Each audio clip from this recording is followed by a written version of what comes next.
Hola, buenas noches. Quiero saludar con singular afecto a nuestros hermanos que nos siguen en la señal de Cariamanga TV. Aquí nos tenemos que acostumbrar porque todos los jueves vamos a estar compartiendo información, vamos a estar compartiendo entrevistas. Ayer la zona de frontera, la provincia de Loja, se vio conmovida porque resulta que en el Cantón Macará el día martes hubo una llamada telefónica a eso de las 17 horas y se confirmó el asesinato de 3 personas. La policía no ha esclarecido absolutamente nada hasta el momento. Lo único que se ha informado es que de esas personas que fueron asesinadas, se capturaron o se retuvieron a 7 sospechosos y a 4 vehículos, los mismos que fueron liberados ayer después de según dijo el intendente de policía, no había motivo para tenerlos más tiempo retenidos porque la ley no les permite. Se les hicieron todas las investigaciones que ameritaban, tampoco es que se los ha dejado en libertad, decía él, sino que más bien con eso marcaba un precedente.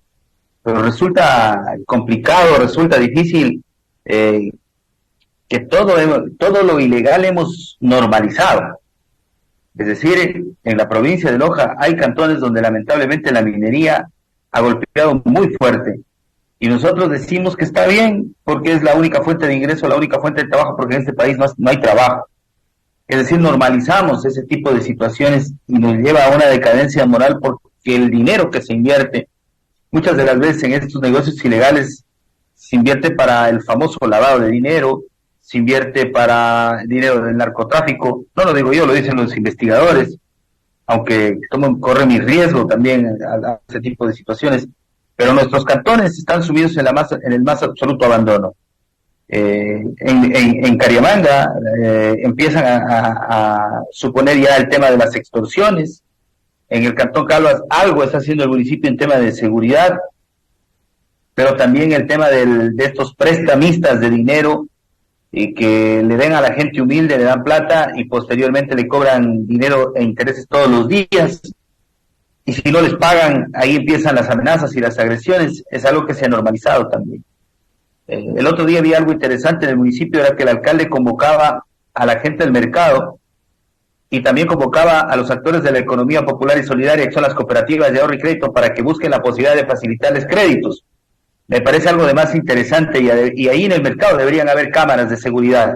Yo creo que en esa línea el municipio de Calvas debe trabajar bien, porque por otra parte a veces hacen algo bien, lo borran con el codo.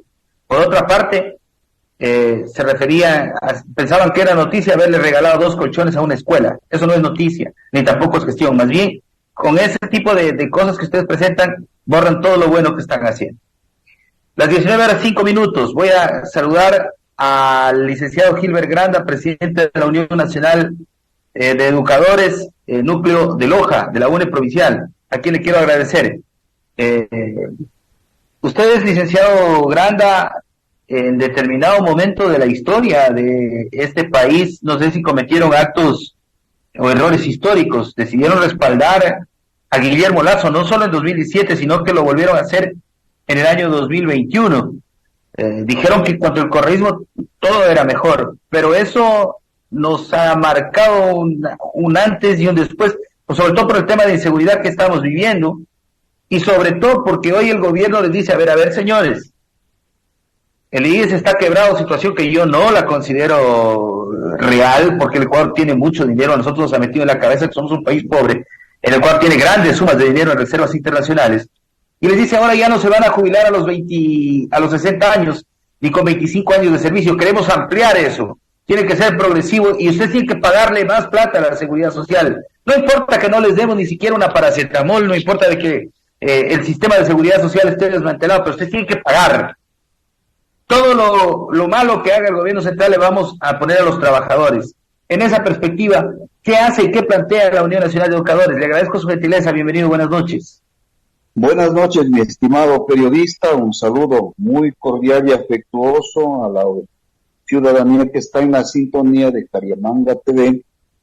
Importante este tema, y aclarando de que los maestros y la Unión Nacional de Educadores no decidimos votar por el señor Lasso en el 2021. Nosotros tuvimos nuestro candidato y lo respaldamos y ganó las elecciones. Fue el señor Jaco Pérez Guartambel. Nosotros llamamos a votar nulo porque conocemos la clase de gobierno que tuvimos y que tenemos y a qué intereses representa. Nosotros venimos luchando en defensa de los derechos nuestros, de los trabajadores, de los hombres y mujeres de este país que son excluidos y pisoteados sus derechos, pese a que están contemplados en la Constitución, en las diferentes leyes orgánicas, en los convenios y tratados internacionales. Les recuerdo a la Calvas y al Loja y al país que el gobierno de Sixto Durán Ballén ya pretendió crear este tipo de preocupaciones y de reformas a la ley orgánica de seguridad social para beneficiar a quienes representan al poder económico del país, que son los únicos beneficiarios de las políticas y leyes que se aprueban en el Ecuador. Por eso es que el señor Guillermo Lasso, a espaldas de los dueños de la seguridad social, que son los afiliados, los jubilados, los pensionistas, crea una comisión ciudadana o una comisión interdisciplinaria. ¿Y quién la crea? El gobierno, que es el más grande deudor de la seguridad social, el gobierno de Lasso, al igual que todos los gobiernos, hicieron de la seguridad social, de sus dineros, la caja chica. Lo que nos preocupa es que esta comisión ciudadana o interdisciplinaria, ninguno representa a las aspiraciones, a los deseos, a los derechos de los afiliados y jubilados, y está encabezada por el señor Augusto de la Torre, un funcionario del Fondo Monetario Internacional y del Banco Mundial. Entonces ya sabemos que ellos ubican a sus funcionarios, a sus autoridades y a su gobierno. Licenciado, vamos dándole un poquito, perdóneme que le interrumpa, vamos dándole un poquito de dinamismo al diálogo. Y acepto su puntualización. Efectivamente, ustedes en 2021 no respaldaron a Guillermo Lasso, propusieron el tema del voto ideológico, lo recuerdo claramente y hago esa corrección.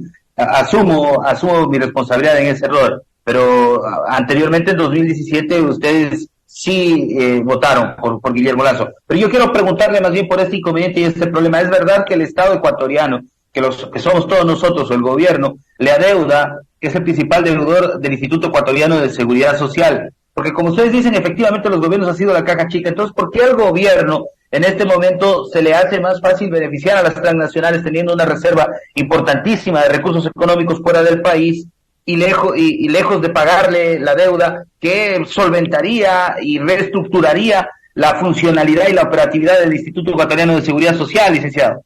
Ese es el objetivo, digo, o sea, beneficiar a las grandes transnacionales, a los acreedores de la deuda externa. Es que esas son las cartas de compromiso o cartas de intención que los gobiernos firman y llegan a hipotecar no solamente a la seguridad social, sino el patrimonio nacional, la riqueza nacional. Usted conoce, por ejemplo, que las cartas de intención, los inversionistas, los tenedores de bonos, son gente pudiente, es gente que tiene mucho dinero ubicado aquí y fuera del país. Inclusive la Reserva Monetaria Internacional, que supera los 10,000 millones de dólares, no está en el Ecuador, está en bancos suizos y en bancos norteamericanos. Pero lo que nos llama la atención, que estos gobiernos que dicen que llaman a invertir en el país, tienen el dinero afuera. Se llevan la plata. Y no solo el gobierno, no solo el gobierno tiene la plata afuera, sino que también la tienen estos grandes empresarios. Y yo creo que en algún momento se va a clarificar el tema de que Guillermo Lasso sí tiene empresas offshore y que es dueño de bancos en paraísos fiscales, así como de algunos candidatos que también están. O sea, algún momento nosotros vamos a saber la verdad también de esa situación.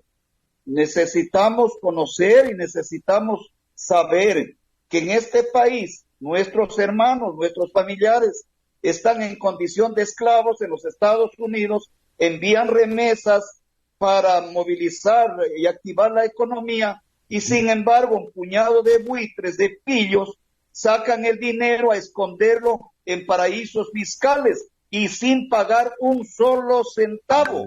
Por eso es que necesariamente hoy necesitamos comprender, unificarnos los sectores de trabajadores públicos y privados, el sector campesino, los jubilados, las amas de casa, para entender que esta comisión, en vez de mejorar y respetar lo que establece el artículo 11 de la Constitución en su numeral 8, que dice que los derechos son progresivos, aquí esta famosa comisión ciudadana o comisión interdisciplinaria propone, ¿qué propone? Elevar en los años de aporte a 35 años y ponerle un techo a la jubilación hasta los 80. Y después de los 80, pues ya tenemos que morirnos, porque ya no habrá seguridad.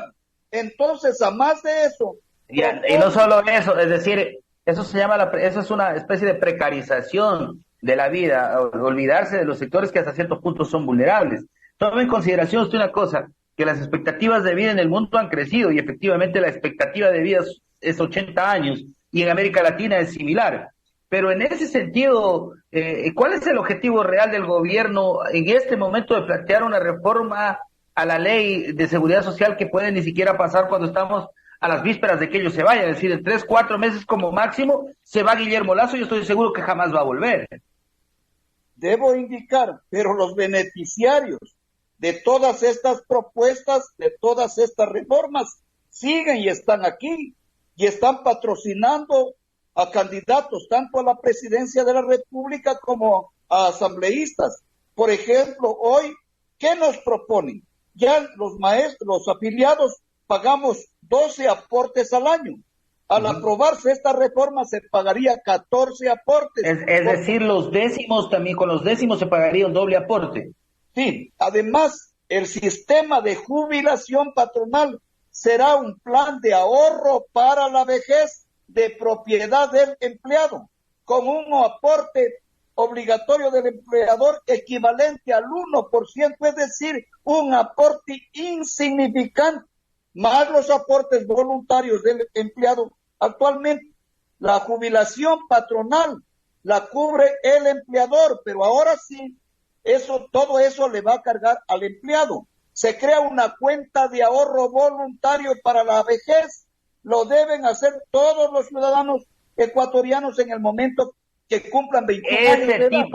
Ese tipo de condiciones, licenciado Granda, que son hasta cierto punto criminales, también, más allá de beneficiar a las grandes transnacionales y a quienes concentran la riqueza del Estado, ¿no será también que hay que beneficiar a la seguridad privada? Es decir, es el momento de que la seguridad privada aparezca. Cuando tú vas a los hospitales del seguro no te dan ni paracetamol, te hacen comprar las inyecciones y la seguridad privada se llena los bolsillos de plata, pero en algo te puede aportar mínimos estándares en el tema salud principalmente, que es lo que se reclama. Las políticas neoliberales, las políticas del mercado, ¿a dónde apuntan? A privatizar todo. Entonces destruyen lo estatal. Para eso tienen a sus gobernantes, tienen a sus funcionarios, a sus ministros. Entonces no le dan a la seguridad social, no le pagan más de 24,000 millones de dólares que le adeudan. El sector empresarial, no todos, pero le adeudan más de 800 millones de dólares y nadie les cobra. Y sin embargo se les condona las deudas.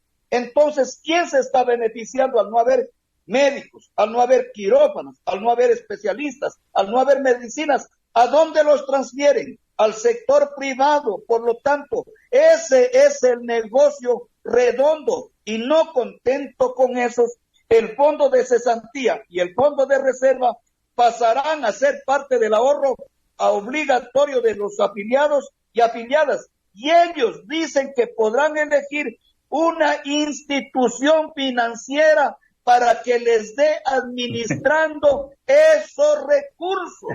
Entonces, con esto, los recursos que maneja el BIES ahora serán también manejados por instituciones financieras privadas. Lo que me preocupa es que, pese a saber y conocer estas intenciones, los afiliados, los jubilados, todavía no se sintonizan con esta criminal propuesta. Pero ¿sabe por qué no se sintonizan, licenciado Granda? ¿Sabe por qué no se sintonizan? Porque la gente aún sabe que se va Guillermo Lasso y la gente tiene la esperanza de que venga un gobierno responsable.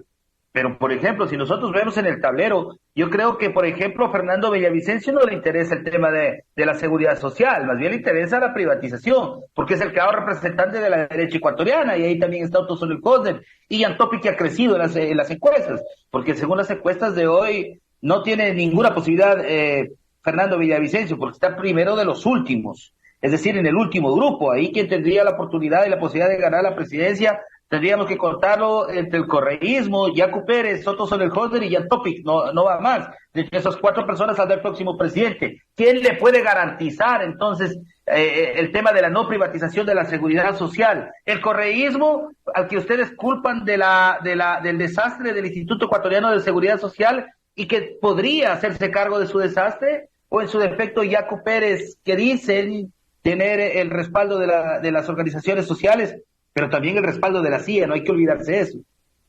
Bueno, yo creo que la gente de la CIA está hoy de candidato. Yacu Pérez no es un agente, esa es una difamación. Conocemos claramente quién es y quién lo respalda. ¿Cuál es el defensor de Lasso? Gente buena se llama para defender al poder económico. Por lo tanto, yo quiero decirles a los ciudadanos que la pensión vitalicia que recibirá el jubilado o jubilada será la suma de 2 componentes. Una pensión básica quiere decir la mitad del salario básico unificado, más una pensión variable que calcula una fórmula en la que intervienen los años de aporte, la esperanza de vida al jubilarse, el porcentaje de la tasa de reemplazo máximo, es decir, para quienes tienen 70 años de edad y 40 de aporte. Yo quiero decirle a que la comisión pone como ejemplo de que será la pensión jubilar que recibirá un trabajador o trabajadora a los 60 años de edad y 35 de aporte, partirá del valor de la pensión básica, que será medio salario básico, es decir, $250. El valor de la pensión variable, que sería de $187.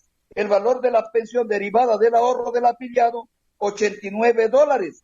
El valor de la pensión vitalicia más el ahorro del afiliado, $526. El aporte del 40% para financiar la pensión jubilar no podrá exceder del 3% del Producto Interno Bruto. Entonces, crea un directorio dentro del IES y el IES de pensiones dedicados exclusivamente a dirigir el sistema de pensiones. Entonces, yo quiero decirles que si mientras seguimos aportando al IES el 35% de los trabajadores que tienen un empleo adecuado y no se generen las fuentes de trabajo, la situación del IES es grave, va con muchas complicaciones. No sé, el Estado no paga la deuda, los morosos, el sector empresarial tampoco. No hay que olvidarnos, y es conocido, quién descapitalizó al fondo de pensiones durante el abril del 2015 a diciembre del 2018. ¿Quién no paga el 40% para el financiamiento de las pensiones y la 13ª y 14ª pensiones, que representa un monto de $5,194 millones? Debido a esto, el IES dejó de percibir $737 millones como rendimiento de estos valores, dando un total de $5,932 millones que el IES no recibió.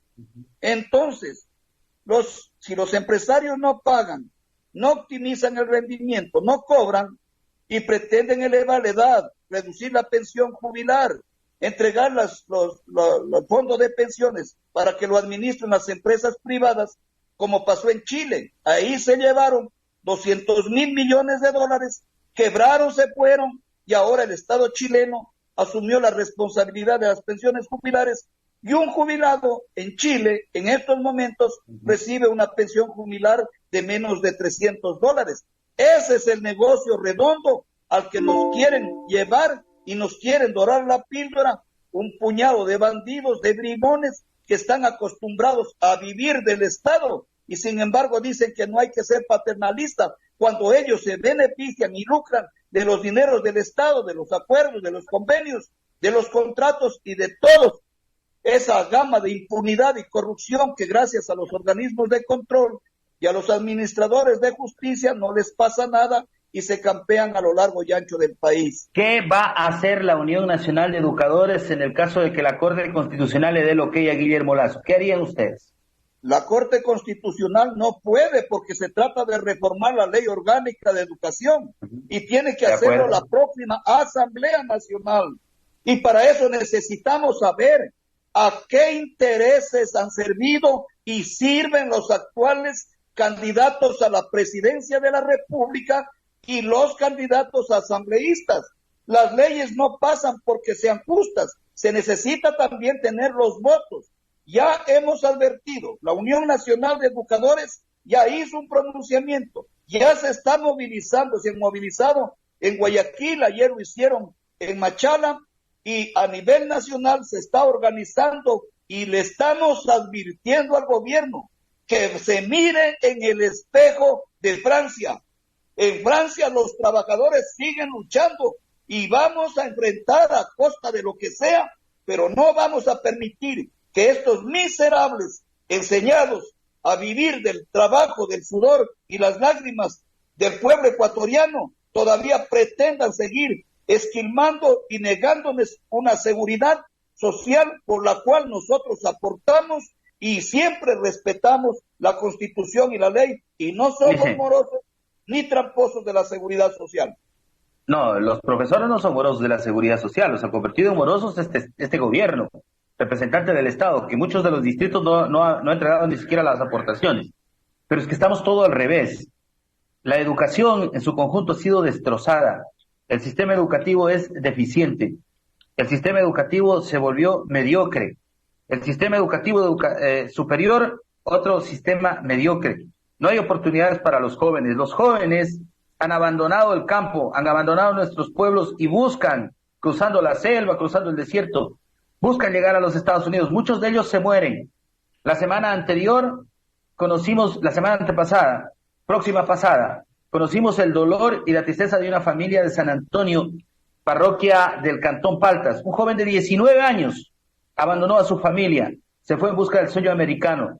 El sueño americano se terminó en México, en donde lo secuestraron, le pidieron $11,000 a su familia y luego lo asesinaron. El Ministerio de Relaciones Exteriores todavía va a verificar si la familia tiene las condiciones para repatriar recién el cadáver y está en ese proceso.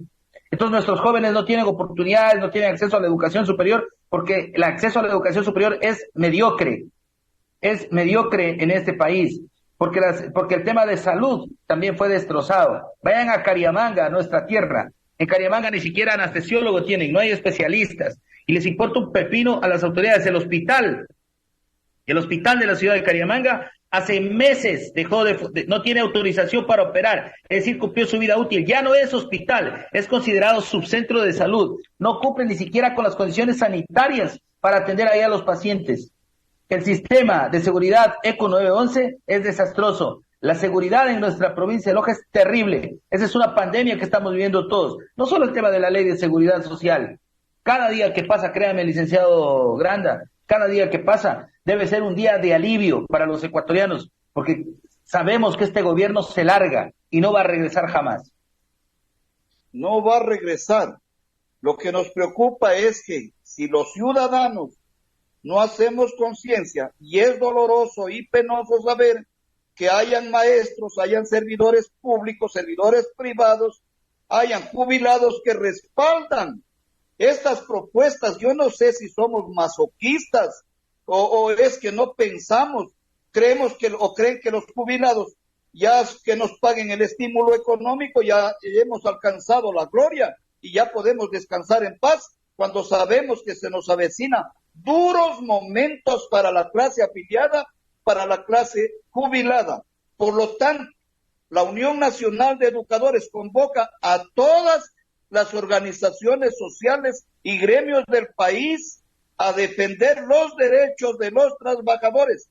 Nos hemos declarado en asambleas permanentes y anunciamos que si el gobierno busca imponer esa decisión, nos encontrará movilizados en todo el país, pues no hay otra opción sino la lucha. Con lucha hemos conseguido nuestros derechos y con lucha los vamos a defender. Licenciado, quiero agradecerle por su comparecencia, sí, usted es muy amable. Vamos a seguir conversando y vamos a seguir atentos de lo que sucede en el transcurso de los días. Muchas gracias, muy buenas tardes. Nos acompañó el licenciado Gilbert Granda, presidente de la Unión Nacional de Educadores UNE Provincial de Loja. Hemos hablado de esta problemática terrible.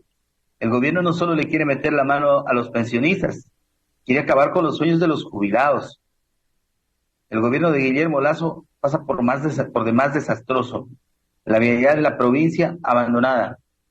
Debo informarles a ustedes que en estos días se ha procedido ya a aceptar las renuncias e inmediatamente el nombramiento de los jefes políticos del intendente de policía. Ayer entrevisté al intendente general de policía, se trata de mi buen amigo Paul Aguilar, que una vez posesionado está en la ciudad de Quito pidiendo más policías para poder atender la problemática de seguridad. Es un especialista en seguridad, Paul, así es que le deseo muchos éxitos. Más allá de las posiciones políticas, tenemos que rescatar al ser humano. En Pindal ayer se aceptó la renuncia del jefe político. En Celica, el día de hoy se nombró ya como jefa política la señora María Bermeo. Hay cambios también en la jefatura política de varios cantones. Nos mantenemos atentos. El gobernador nuevamente hoy viajó a la ciudad de Quito, entiendo, para gestionar quiénes van a estar al frente de las instituciones del Ejecutivo desconcentrado. Se anuncian otros cambios también importantes, interesantes. Faltan muy poquitos meses para que el gobierno se vaya.